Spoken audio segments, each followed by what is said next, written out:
with the concept of automation testing using Selenium. But before that, let's have a quick recap of what we have learned in the previous session. Okay, so in the previous sessions, we learned about automation testing, and we also discussed about the various components of Selenium. At the same time, we also set up our Selenium project using Maven, and we also built our first Selenium test using Java.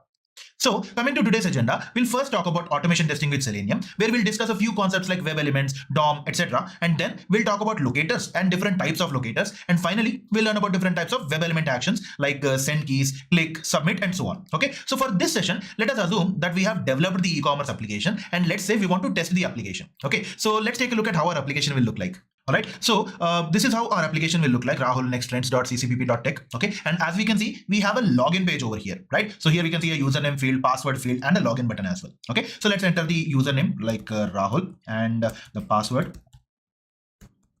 Okay, and press enter, and this is how we can log in. Okay, so here we can see the home page available over here, and you also have the products page where you have individual products, and if you click on any product, you can actually add it to the cart. Okay, like you can see the price, text, and something like that. And then you have the cart page where whatever products you have added will be shown over here, and you also have the logout button where you click on it and you can log out of it. Okay, let's get back.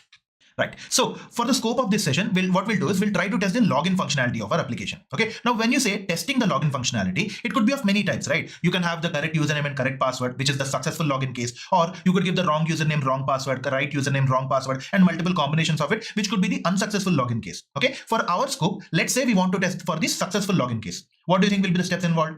Firstly, we'll have to open the browser, right? And then we'll have to enter the URL of the application in the browser. Then we'll need to enter the username and password because we are in the login page. And then we'll have to click the login button. So these will be the steps we should ideally follow to see if the successful login functionality is working as expected or not. Okay, so by now we know that instead of manually executing each and every step, we can actually automate the entire process, because with automation testing, we can actually break down the entire testing process into systematic steps and run them automatically, right? So this sequence or systematic series of steps that are designed to typically test a specific feature or test a functionality of an application, it's called as a test scenario, right? So for example, if you take our successful login test scenario, we are doing it manually, right? So if you are basically doing it manually, we'll have steps like opening the browser. We'll have to enter the URL of the application in the browser. We'll have to enter the username and then password, and then we'll have to click the login button. Okay, so an important thing to remember over here is when you're testing any feature in an application, it's always a best practice to first break down the manual steps into systematic steps. Okay, so that and this entire set of systematic steps would be our test scenario. Okay, so in this case, if at all we are going to automate it, what will happen? We'll have to first launch the Chrome browser, and then we'll have to navigate to the login page. Then in the opened login page, we'll have to find out the username and password sections,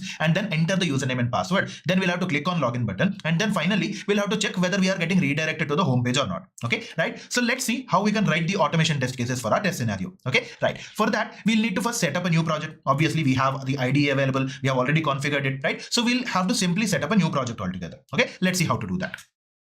All right, so let me just minimize this, and you can either go to the start menu and open the IntelliJ IDEA Community Edition, or you can directly open it from the installed location as well. Okay, so let's open this, and once you open it, the initial pop-up window will show you an option to create a new project, right? So this is how it will look like. You can also see the older projects available over here. Okay, in our case, let's create a new project altogether. Okay, let's create a new project, and in this pop-up window, we are working with Maven, right? So we are working with Maven, so we'll select Maven, and in case this project SDK section is empty, you can just simply click on new, navigate to the location where you have JDK available, and then add it over here. Okay, in this case, we already have this particular thing available over here, so I'm just directly clicking on the next. Okay, now as we remember, group ID and artifact ID are used to uniquely identify our project. Okay, as in which group does it belong to, which project or which specific artifact does it belong to is something that we need to mention. Okay, so as usual, let's just mention org.example.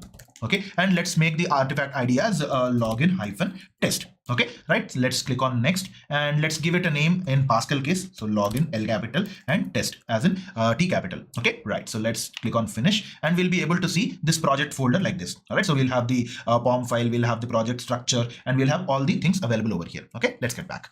Right, so we have created our project. Okay, so we have also connected the Maven to Java JDK that we downloaded, okay, in the first step, and then we configured the group ID and artifact ID, and then we created a project called as login test. Okay, now the created project will look something like this. Our pom.xml file will open. Okay, and then now we know that we'll be writing a Java code to run our automation test, right? So let's create a Java file called as login test. Okay, let's go and create it.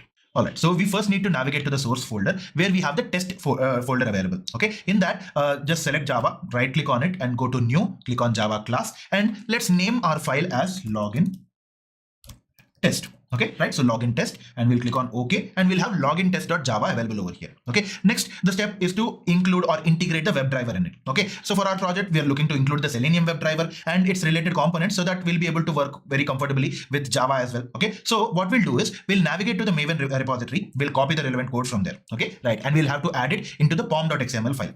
All right, so let's go to the browser, and this is where the Maven repository is, and we need to copy the Selenium Java related dependencies. Okay, now there could be a lot of versions available. We have chosen 4.9.1, which is the latest version. Okay, right, and under the Maven tab, we can copy this required code. We'll just copy it. We'll navigate to the login test. Okay, and here we know that we because we're adding dependencies to our existing project, we need to add them under the dependencies container, or dependencies basically, right? So what we'll do is we'll write dependencies. Okay, and under this, let's just paste it over here. Let's just paste whatever dependencies we have copied. Okay, and once we are done with it, the ideal step is to open the Maven tab and click on refresh or reload. This basically applies the entire changes that we have done. Okay, so once we have added the code, we have modified the pom.xml file, and to apply the changes, we have just clicked on the reload button. Okay, right, let's get back.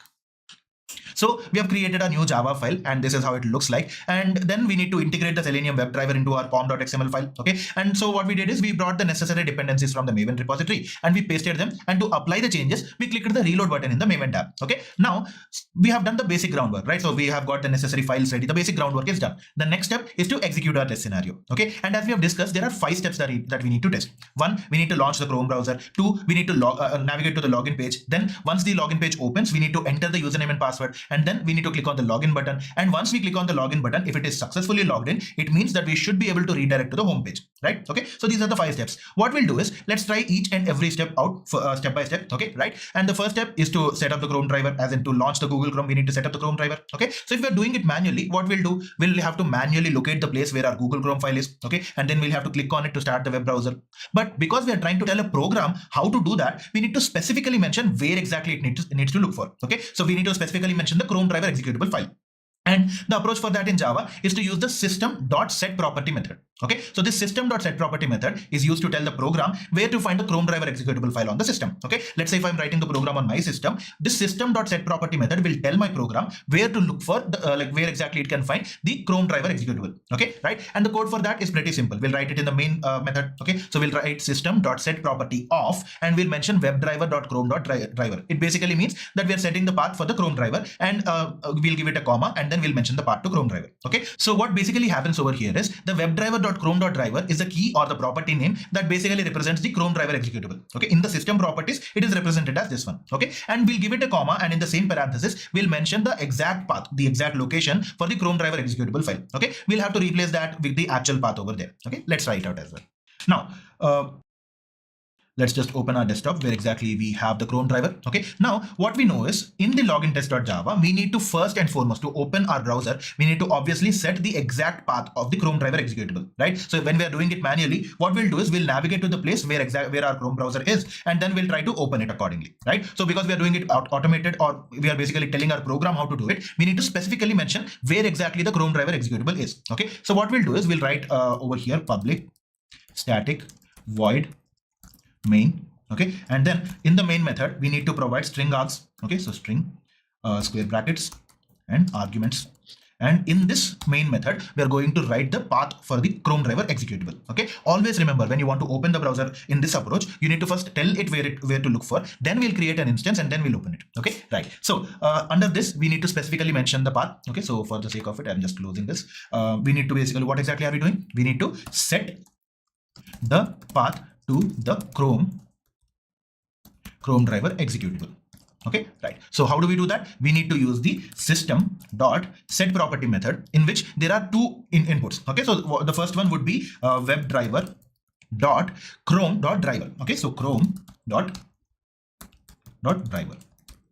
And we'll follow it up with the path to the Chrome driver. And where will we find it? Where we have exactly downloaded it. All right. So in latest versions of Windows, you can directly right click on it and copy the path, and then you can directly paste it over here. And as we know, it will give us some extra characters. So we'll just remove those extra characters as well. All right. And don't forget about the semicolon. All right. And then we'll save it.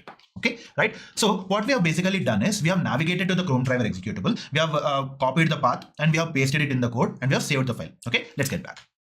So what we have done is we have basically added the Chrome driver location using the set property method, okay, and we have updated the path accordingly, and we have navigated to the downloaded location and we have copied the path over there. And now basically our program now knows where exactly the Chrome driver executable is. Okay, it's time to tell it to open a web browser using the Chrome driver executable. For that, we'll need to create a new instance of the web driver, or in our case, it's the Chrome web driver. But first of all, we'll basically need the Selenium web driver library. Okay, and to be able to use that web driver library, we'll need to first import it. Okay, so we have a dependency with the external library. We'll have to import it. Okay, in addition to that, because we are working with Chrome, we'll also need to import the Chrome driver class as well. Okay, and the code for that, as you can see over there, is import space, and we'll have this particular code and org.openqa Selenium web driver. Basically, the library's location. Okay, and we'll also have to import org.openqa Selenium Chrome driver and so on. Okay, let's also add this into our code. All right, so always remember the import statements have to be written at the top. Okay, so we'll write import, right, and then we'll have org.openqa Selenium, and we'll have to first import the WebDriver library. Okay, so we'll just add WebDriver. Okay, and then semicolon. Then again, we want to import the org.openqa Selenium, and under this we need to have the Chrome driver. Okay, so we'll select Chrome, and under that Chrome driver. Okay, we'll just put a semicolon. We'll save it, and let's get back. Okay, right. So once we have imported the necessary support classes, we'll need to create a new instance of the browser, right? That is, fundamentally, we have told the program where to look for. We have given it the tools of using which it can open a particular instance. We are now telling it to open the instance. Okay, so the next step is to create an instance of Chrome driver class, which basically implements the WebDriver interface and provides the necessary methods to interact with the Chrome browser. Okay, and the code for this would be WebDriver space driver equal to new Chrome driver. Okay, so what it basically does is it initializes a new Chrome browser session. It allows you to control the browser programmatically through the driver object. Okay, right? Let's try this out as well.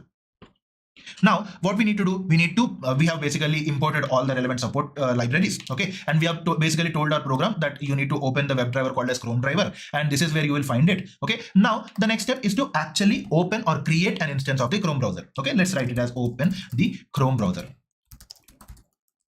So we'll be using the WebDriver library. Okay, we'll create an object called as driver equal to new Chrome driver. Okay, right. So once we do that, what we have basically done is we have first of all told the program that you need to open the WebDriver called as Chrome driver. This is where you'll find it, and to open this is how you can do that. Okay, so WebDriver space driver equal to new Chrome driver, and the moment you run this, once you save it, and you can either right click and click on this one, or you can also click over there. Okay, right. So for now, we'll just click the run login test main. All right, and once this execute, we should be able to see a browser window open. All right, so this is how our browser window will open. All right, let me just close it manually, and let's get back.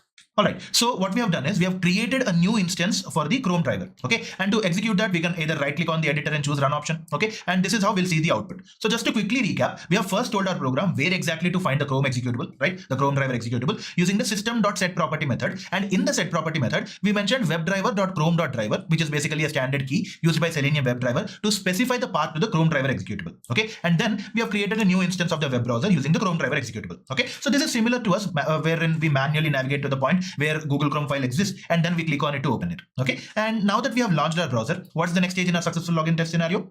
We need to navigate to the login page. Okay, and how do we do that? We use the get method. Okay, you can simply mention the URL that we need to visit in the parentheses of the get method, and because we have already created the WebDriver instance as in the Selenium or Chrome driver instance, the code for that will be driver.get. We use the object that is created .get of, in double quotes we'll mention the URL that we need to visit to. Okay, right? So to break it down, a driver is basically the instance of the WebDriver, right? So that is the Chrome driver that we have created. Okay, and the get method is provided to navigate to a specific URL. Okay, let's try this out.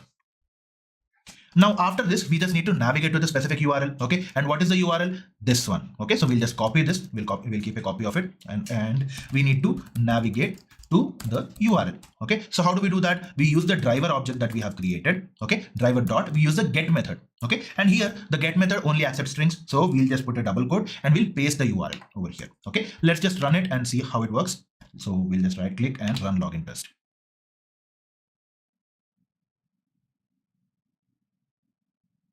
And as you can see, the URL that we have given has been successfully opened. Okay, right. Let's get back. So we wrote our code and we executed the file, and we saw a browser window got opened and it navigated to the expected URL only. Okay, right. So till now we have launched a single instance of Chrome browser and we have navigated to the login page. That is, we set the Chrome driver path. Basically, we are telling our program where exactly to look for so that it can open the Chrome browser. We use the system.setProperty method. Okay, and then we configure the WebDriver instance. We are basically using the Selenium WebDriver method to create a new instance of the Chrome browser. Okay, and then we told the browser which URL it should navigate to, and to do that we use the get method for this. Okay, remember we are simply automating the steps that a manual tester would follow. Okay, and to automate that we are using Selenium WebDriver and Java. Okay, now that we have our login page, to test for successful login we need to enter the username and password, right? Okay, so let's see how to do that. See, if you take a manual scenario, we'll manually type each and every word and then we'll finally click on the login button. Okay, so if you observe over here, there are three parts to this action. Firstly, we'll need to enter the username. That is, we need to select the username section or the input field, and then we'll need to enter the username, and then we'll have to select the password section, and then we'll have to type the password. Okay, and then finally we'll have to select the login button and click on it.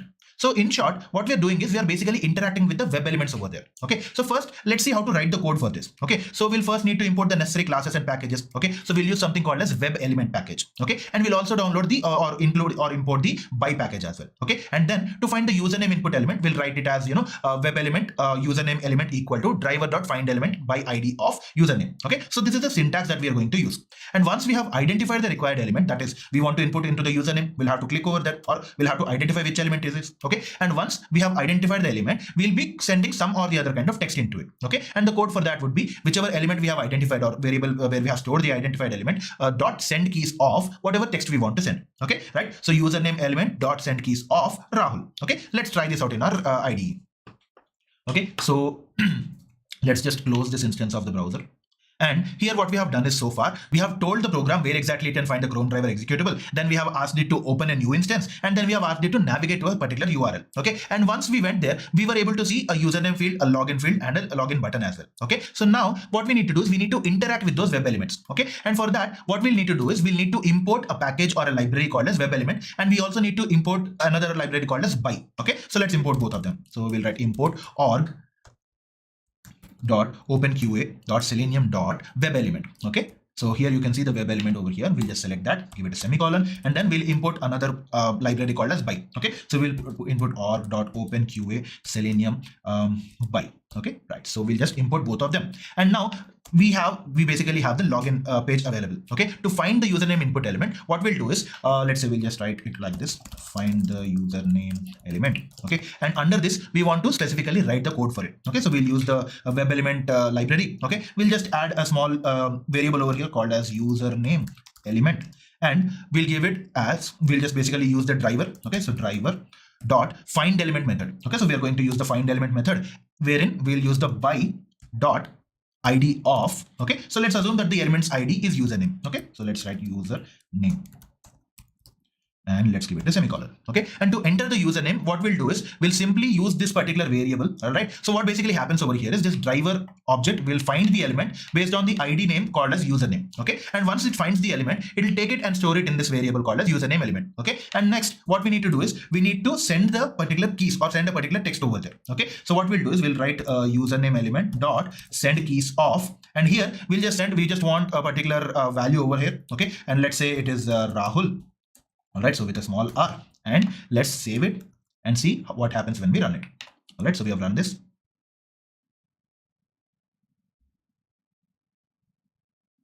All right, so what has happened over here? We have told where exactly it needs to look for the Chrome driver. Okay, we have created a new instance. We have asked it to open a URL, and then in the URL, we were able to identify the username field, and we sent a particular set of keys, key presses called as Rahul, R-A-H-U-L, and then automatically the data has been updated over here. Okay, let's get back. So we wrote the code to identify an element called as the username, and then we sent a string of characters or a string of keys called Rahul. Then we executed the code, and we saw that the username Rahul has automatically been entered. Right? That is basically we first trying to find what exactly is the name or the identifier of the field where we need to enter the username. Okay. In a manual case, what you'll do, you'll have to go there, you'll have to select the item, you'll have to visually identify it. But when you're talking about a program, we need to specifically identify the exact identifier of it. Okay, right? And then what we have done is once we have identified the element, we have sent certain data to that field. Now all of that is fine. Let's try to understand what exactly happened over here. Okay, so you see in the manual testing scenario, we'll be practically pressing various keys on our keyboard, right? We'll press R, A, H, U, L, and then press enter, and then the value will go. Okay, but when you want to automate the same thing, that is in order to automate the process of entering the values over here in the username and password fields, before we actually do that, we need to understand certain concepts. Okay, so we need to understand what web elements are, what DOM is, and what locators are. Okay, let's try to understand them in a brief scenario. So when you consider a web application, there are lots and lots of parts in it, right? There are lots of items or elements. For example, you have the heading element, you have the text fields, you have buttons, and so on and so forth. So these HTML elements that are found on a web page, they are called as web elements. Okay. So when you see a text field, it's a web element. When you see a button, it's a web element, and so on. Okay. Moreover, when a web page is loaded into a browser, the browser creates a structured representation of the page, and this structured representation, kind of like a tree, is called the document object model. Okay. Just think of it like this. Whenever you load a web page into a browser, it creates a particular structure for that page. Okay, so first so and so element comes into picture, then there is so and so element, then so and so, then so and so, and so on. Okay, so this entire structure is called as a document object model, or simply the DOM. Okay, you can think of that structure as a tree-like representation of the HTML document. Okay, and this tree-like representation is created by the browser. For example, here we have a basic code to show a heading and a button, right? We have the doc type HTML, then we have HTML tag, head tag, body tag, and then we have a heading tag in which there is a QA testing and so on and so forth, right? So if you look at the same HTML document from a DOM perspective, it looks something like this. Okay, now we know that the DOM is a representation of the HTML document structure, and it is actually represented as a tree. Okay, so in this tree, each element in the HTML document or each web element in the HTML document is represented as a node. For example, in this case, the structure is something like this. Firstly, we have document, then we have HTML, under which we have head and body, and under the body you have a h1, and then you have a button. Under h1 you have a text called as QA testing. Under button it has some text called as change heading. Okay, a major advantage of this hierarchical structure is that it allows you to access and interact with different elements on the web page using methods that can be provided by tools like Selenium WebDriver. Okay, for example, you can use the same WebDriver methods to find the h1 element. You can retrieve the text content, or probably click the button element and perform various other actions as well. Okay, so a DOM is basically a tree-like structure representation of the existing HTML document. Okay, in fact, if you want to check the HTML DOM of any website, you can use the default browser developer tools in your browser. Okay, let's try to understand this better. Basically, to find the HTML DOM of a web page, you need to inspect the web page using browser developer tools. So what you can do is you can right click on your web page, and there will be an option called as inspect, and based on that you can click on that inspect button, and then whatever window opens, you can click on the elements tab, and then you can explore the HTML code by expanding or collapsing it. Okay, let's try it out on our e-commerce application. Okay, so for this particular sake, what I'm going to do is I'm going to right click on this one. Let's say I want to see the information about this particular element. Okay, so what I'll do is I'll right click over here, and here you can see the inspect option. Okay, so when you click on this, you'll see a small pop-up window or a small side window open. Okay, this is where you'll be able to see the entire structure. Okay, if you look at it, it looks like a tree. You have the doc type HTML, then you have the head tag, then the body tag. Under body you have a container. In that container there's another container, and so on and so forth, right? And another really interesting thing is when you place your cursor on a particular element, you are able to see the details about it. Okay, so by inspecting the DOM of a website using the browser developer tools, you can analyze the entire structure of the web page. You can identify specific elements. For example, if I want to go for maybe username, you can identify it over here, right? And similarly, you can understand the entire hierarchy. You can retrieve information about them. Okay, so this is basically useful for us to understand how the page is structured and for locating the elements that you want to interact with. Okay, let's get back.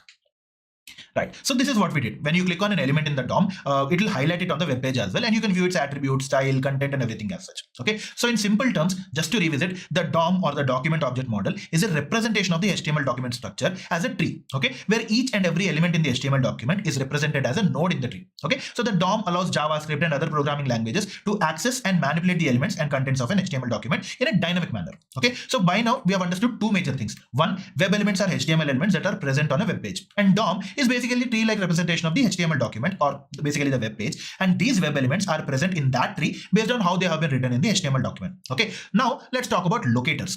So in simple terms, think of it like this. Locators in the context of Selenium WebDriver, they are used to identify an HTML element on a web page. So they basically provide a way for us to interact with specific elements for performing actions like clicking, entering text, retrieving data, or anything like that. Okay, and there are various types of locators available. Okay, for example, there's the ID locator, which locates a particular element based on its unique ID attribute. So when you give an ID to a particular element, you can use that ID, and using the ID locator, you'll be able to identify that. Okay, similarly, there's the class name, which locates an element by its class attribute. Similarly, there's CSS selector, which identifies or locates an element using the CSS selector. Then there is link text, which basically locates a link using the link text. Okay, so it's important for us to choose the appropriate locator based on its specific attributes and the web page structure as well. So when you inspect the HTML structure of the page using the browser developer tools, it can help you identify the suitable locators to use. Let's say if you see an ID, we can use the ID locator. If you see a link, then link locator, and so on and so forth, right? So now that we have understood these key concepts, let's try to locate the username and password elements in our e-commerce application. Okay, so we'll use the ID attribute for that. So to do so, we'll need to use the web page DOM. So let's try it out as well. All right, so let me just close this. Let's say we want to locate the username specifically. So what we'll do, we'll right click on the username element, we'll click on inspect, And this will actually take us to the exact point, exact node or exact HTML element in the entire DOM. Okay, so this entire thing is the web page DOM, the structure basically. Okay, and here we can see that the ID is username, right? So we have seen that the ID equal to username. So which basically means this username input field, this text field has an ID called as username. Okay, let's get back. Now let's try to break down the code that we have written to get the username input element. Okay, so the code we wrote was web element space username element equal to driver.find element in brackets we wrote by.id of username. So in this context, web element is the interface that is provided by the Selenium. Okay, it represents a web element on a web page. So in simple terms, using web element in Selenium WebDriver, you can locate and interact with specific elements on a web page. You can perform actions on them, you can retrieve any kind of data, and you can also do any kind of behavior with the application. Okay, so here the username L is basically the variable name which we have chosen. Okay, and then driver, as we know, it's the instance of the Selenium WebDriver or our Chrome driver that was created earlier. It basically represents our web browser. Okay, and find element is a method which is provided by WebDriver to locate a single web element based on certain conditions. Okay, so by is a class that is provided by Selenium that offers various locator strategies. Okay, so you can use various locator using the by method or by class. So think of it like this. Just assume that there is a web page which has a collection of different elements. It has lots of buttons, it has input fields, links, and so on and so forth, right? So for us to be able to interact with these elements using Selenium WebDriver, we need a way to identify them, right? That is where this by class comes into picture. Okay, so it's like a set of instructions that helps the WebDriver locate specific elements on a web page, and it provides different methods or different strategies to locate the elements based on their attributes. Okay, so whatever properties these elements will have, by will have a set of instructions, or it provides a set of methods with which we can identify these kind of attributes or properties, and by that we'll be able to identify the elements as well. Okay, so furthermore, a locator strategy in the context of Selenium WebDriver, it refers to a method that is used to locate specific elements on a web page, and in our case we use the ID locator strategy. Okay, so similarly there's class name, link text, and so on and so forth, as we have discussed earlier. Okay, so you can use this locator strategy, which basically tells our program to locate a particular element based on a unique ID attribute value, because in this case we have used the ID. Okay, and finally the locator is basically the value that you provide to the locator strategy. It could be ID, class name, or basically any other value that helps you identify the element.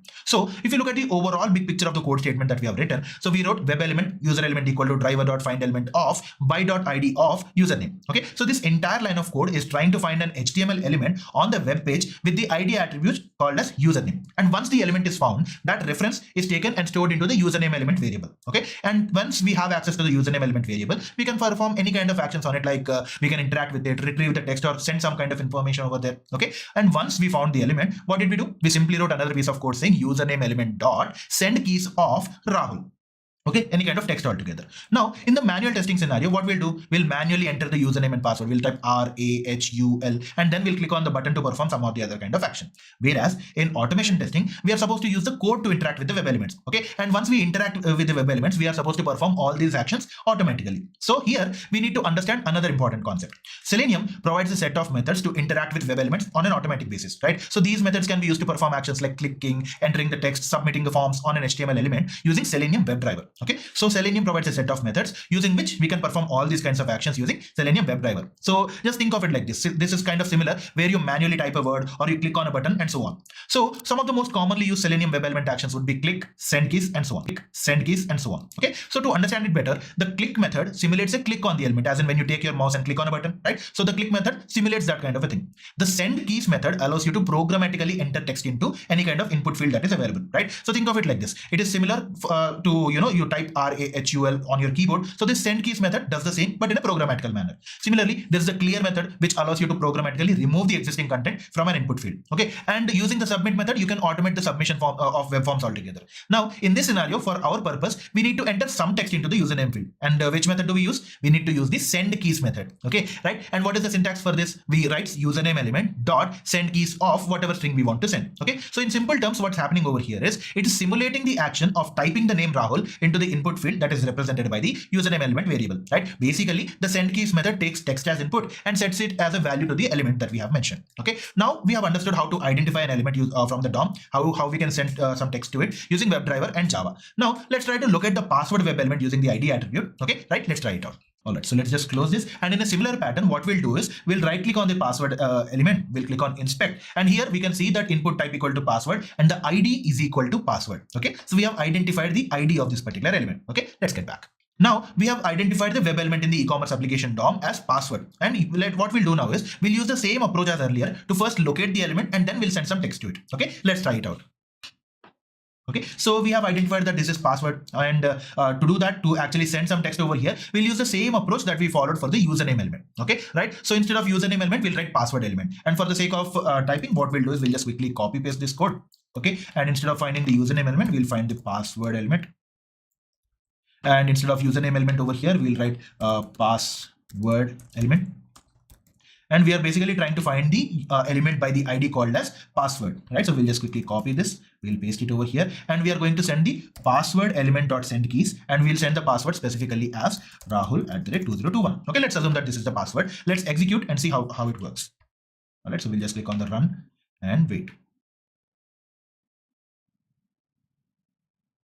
So as you can see over here, first of all, the Chrome web browser was opened using the Chrome driver, and then it got navigated to whichever URL we have given. And then we selected the username element using the ID and entered or sent some keys to it called as Rahul. And then we selected the password element, and then we sent the password to it as well. Okay, let's get back. So we have wrote the code, we have executed it, and as expected, the password is automatically entered over there. Okay, and let's get back to our test scenario and let's do a quick recap of what we have done so far. Okay, so if you remember, we have our e-commerce application built and we wanted to test its login functionality. Okay, now if we were doing it manually, we would go through each and every element manually, right? So we'll open the browser, we'll need to find the Chrome file, select it, start it, then we'll have to navigate it to the login page, we'll need to type the URL of the target page, and then we'll have to first find the input field for username, press the keyboard keys and enter a username. Similarly, we'll find the input field for password and press the keyboard keys, enter a password, and so on and so forth. But when you try to automate a manual testing approach, you need to be as specific as possible. That is, the step you follow should be as specific and as sequential as possible, because the program will only do what you will tell it to do, right? So this set of sequential instructions is called as a test scenario. That is something that we have understood so far. Okay, and as part of automating the test scenario, we first told the program where to find the Chrome driver. We used the system.setProperty method. Then we created an instance of the web driver, right? Then we used the get method to send the URL to the browser, whichever browser that was open. Okay, and then we used the web element methods, HTML DOM and locators to find the exact IDs of the username and password fields, and then we sent some text to the corresponding web elements using the send keys method. Okay, now the next step is to click on the login button. So for successful login, you'll have to click on the login button. Okay, and when we do it manually, we just take our mouse, we'll click on the button, right? But how do you do it when you want to automate the process? Okay, see, again, we'll have to use locators only, right? Because we want to first locate the element so that we can find its identifier. Okay, let's see what we can find over there. So let's close off this browser instance. We'll go back to our web page. Okay, now we need to find the exact identifier for this login button. Okay, so as usual, we'll just right click on this, we'll click on inspect, and here we can see that it's a button and we don't see any ID over here, right? We have something called as class equal to login hyphen button, but we don't have any ID over here. What do we do? Let's get back. So when we tried to find the ID attribute for the button element, there was nothing. However, we had the class attribute. And as we discussed earlier, we can also use the class attribute, right? So in simple terms, we need to write a code to locate a submit button element on the web page by its class name using Selenium WebDriver. Okay, how do we write that? We'll write web element space, let's call it login button element, right? And we'll tell our browser driver to find element by class name, and we'll write it in the brackets login hyphen button. Okay, let's try it out. All right, so let's navigate to the ID. Okay, and here we'll just let's say we want to find the submit button, and here what we need to do, we need to use the web element library. Okay, and let's name it as login button, capital B, button element. Okay, equal to what do we want to do? We want to tell the driver or the browser to find an element by its class name. Okay, so we'll write driver dot find element by, we'll use the by library over here, dot class name. Let's just write it like this, class name of, and here what class name do we have over here? We have something called as login hyphen button. So let's just copy it over here, copy, and we'll paste it over here, and make sure that you use double quotes because it accepts only strings. Okay, right, so let's do this. All right, let's get back. So now what we have done is we have identified the element based on the class name, and we have saved it in a particular variable called as login button element. Okay, now we have located the button, which is kind of similar to our mouse pointer going over there to the button. Okay, we need to perform a click action now. So in the context of Selenium WebDriver, to automate the submission of forms or to trigger actions on web pages, we can use the submit method that is provided by Selenium. Okay, and the code for that would be as straightforward as it is. Okay, so we'll write login button element, whatever variable we had earlier, dot submit off. Okay, let's try this out as well. So here what we'll do is we'll write login button element dot, we want to submit whatever data we have. Okay, so we'll use the submit method. Okay, now let's see what happens when we run this. Okay, so we'll save the file and we'll run it.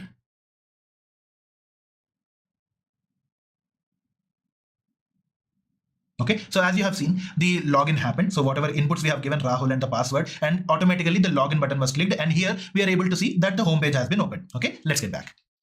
So we have successfully executed our code and we have seen that the data is sent successfully and we have logged in as expected. And this is the output that we saw. Now let's quickly revisit the test scenario. We told the program where to find the Chrome driver using the system.setProperty method. We created an instance of the web driver as in we opened a new browser. Okay. We used the get method to send the URL to the browser, and we used the web element methods HTML, DOM, and locators to find the exact IDs of username and password fields. We sent some text to the corresponding web elements using sendKeys method. Similarly, we located the login button, and because it didn't have an ID, we used its class name locator, and we used the submit button or submit method to login. Okay. So now once the login is done, in the manual case, we should be able to visually see the home page, right? But because we have automated the entire testing process, the user should be able to redirect to the home page here as well. Okay. How do we validate this in a programmatical manner? I mean, visually we saw that we have gone to the home page, but how do we do this programmatically?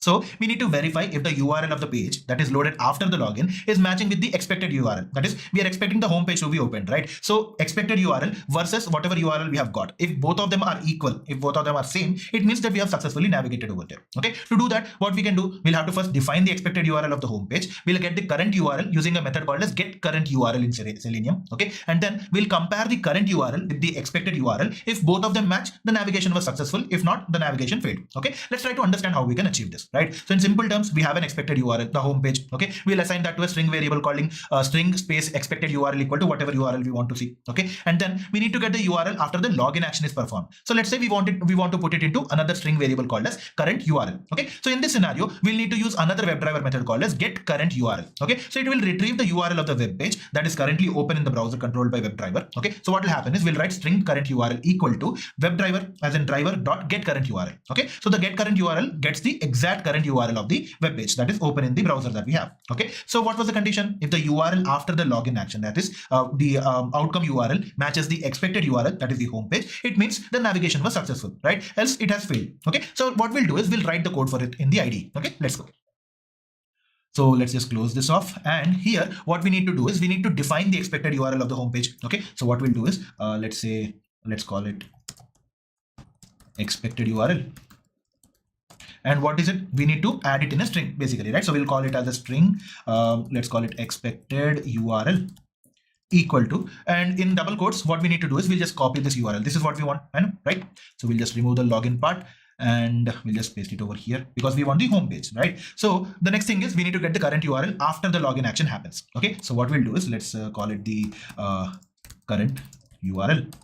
So another string. So we'll just have string current URL equal to, right? So what we'll do is we'll specifically ask the browser to give us the current URL. Okay. So we'll write driver dot get current URL off. Okay. So whatever data it gets, if we can assign it into the current URL, we'll be easily able to compare it. Okay. Now it's time to compare it. So what we'll do is let's say, let's write it over here, check validation or anything as such. Okay. So the condition is if the current URL dot equals, right? So you need to use the dot equals method because we are using string functions. Okay. So equals of what do we need to do?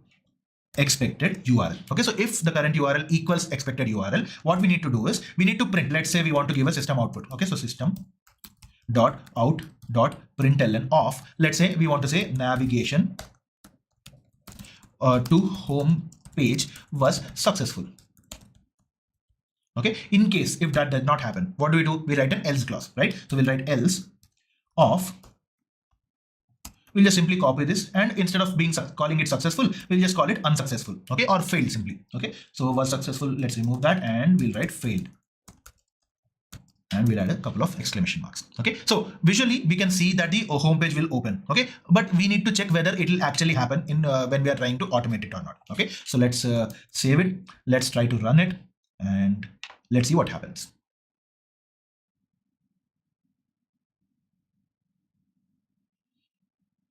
All right, so here we can see that the navigation to home page has failed. Wait, visually we saw that the home page is open, but our test outcome says that it has failed. Why? Let's get back and try to understand it. So we executed the code and we saw that our test case shows failed even when we visually saw that we had gone to the home page. Okay, so let's try to break down why and what happened. Okay, you see, when we navigate to a new page on a website, sometimes there can be a very small delay in a web page getting fully loaded, right? This delay happens because the web page might contain many elements like images, text, and other things that need to be downloaded and displayed properly. And during this delay, the browser is working to load and display all the content on the web page. And while the browser is doing this, our code is in the background. It's trying to get the current URL using driver.currentURL method and trying to compare it with the expected URL. Okay, so what is happening over here? The browser, when we try to load a new page, there are a lot of resources, right? Images, text, and everything as such. So they will take some time to load. But before it actually loads properly, in the background, this driver.getCurrent URL is trying to get the exact information at that point in time, even before the actual page is loading. Okay, so what happens is when you try to compare it at that point in time, it will fail, right? Because the web page is still loading. The current URL is not updated to the expected URL at the exact moment. So when you compare the URLs, it might seem like they are not the same, even though they will be the same after a little time. Okay, so to handle this kind of a situation, we can add a small pause or a small delay in our code deliberately to allow the web page to fully load before we actually check out the current URL. Okay, so this way we'll give it enough time for the URL to update properly, and by adding a small wait, we are ensuring that we are comparing the URLs after the page has completely loaded. Okay, so what exactly is happening over here is, firstly, when we directly write the getCurrent URL command, what happens is before the page actually loads, the getCurrent URL command is getting executed, and it will get the older information, and the older information doesn't match the expected information, which is why we'll be able to see a failed scenario. So by adding a small wait, we ensure that we are comparing the URLs after the page has completely loaded. This means we are reducing the chances of getting incorrect results due to the delay. Okay, so to implement this kind of delay or wait or pause in Selenium, we have a useful class called as WebDriverWait. Okay, it helps us wait for specific conditions to be met before proceeding with the execution of our code. Okay, and by using the WebDriverWait class, we can specify a specific timeout duration and the expected condition that needs to be fulfilled. Okay, so the class, whatever we have written, it will wait for the condition to be true within the specified timeout period. Okay, so what we'll do is, let's write the required code for this first. Okay, right.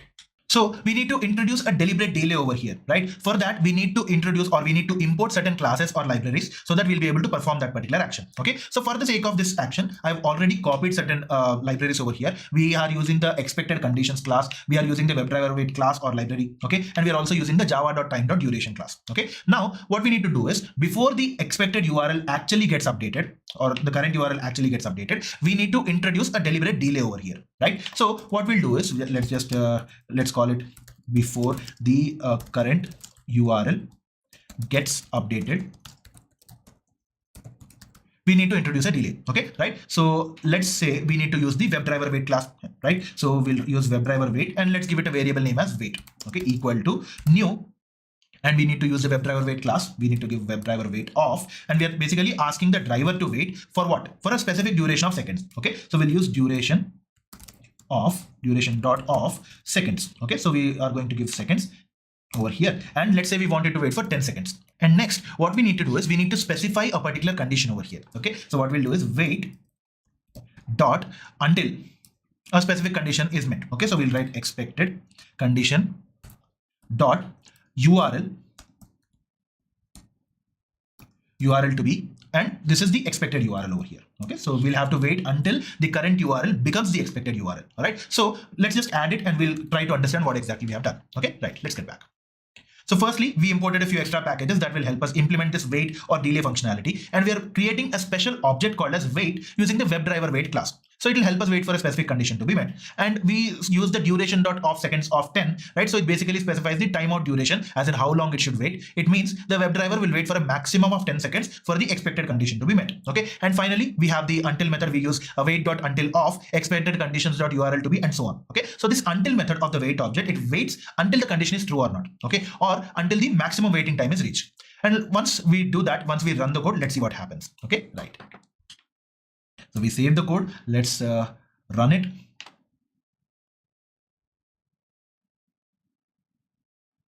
So the browser will open. It will navigate to the particular URL. It will log in. It will wait for 10 seconds, and then let's see what happens. We can see that navigation to the home page was successful, right? And why did we introduce this delay? Because the current URL was not getting updated as quickly as the comparison was happening. Okay, which is why we introduced a deliberate delay over here. And in our case, we have introduced a 10-second delay. Okay, and this time the code was executed successfully. Okay, let's get back.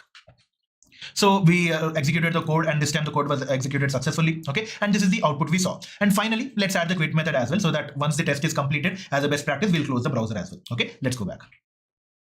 So here, let's say close the browser. Okay, and to do that, what will we use? Driver.quit.